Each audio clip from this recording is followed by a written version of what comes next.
Political experts say President Joe Biden has a lot of work to do to convince voters he's still up for the job after last night's debate performance. I spoke with UAPB political science professor Henry Brooks IV this morning. Good morning, Professor Brooks. The very first presidential debate of this election cycle has happened. Who do you think came out on top? To answer the question, Trump came out on top in this one. Kind of unforced errors by Biden. His only job was to look like he wasn't old, and he failed. I mean, he slipped up a lot of times. He froze. He was answering a question about the economy, and he froze for a moment and came back talking about immigration. And so in this situation, or in this case where we're talking about slim margins, 1% in some places, I don't think anyone who is a staunch Democrat or staunch Republican was swayed either way.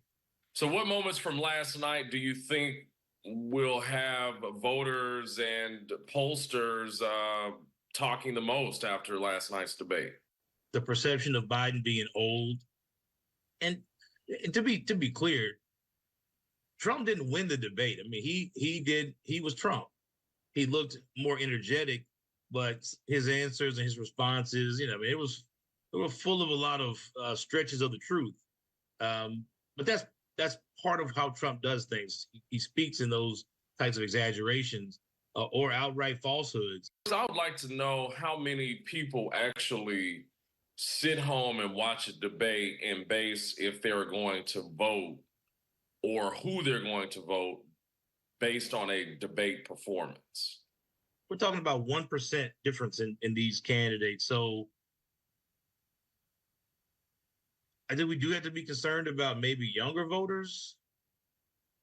Younger voters, they may see this and think he's, again, I hate to keep harping on this, but they may go back to, these are two old guys running for office. Neither one of them excites younger voters, but Biden looks older and he acts older. Are we going to turn over the country to someone who pauses in the middle of a debate on national television?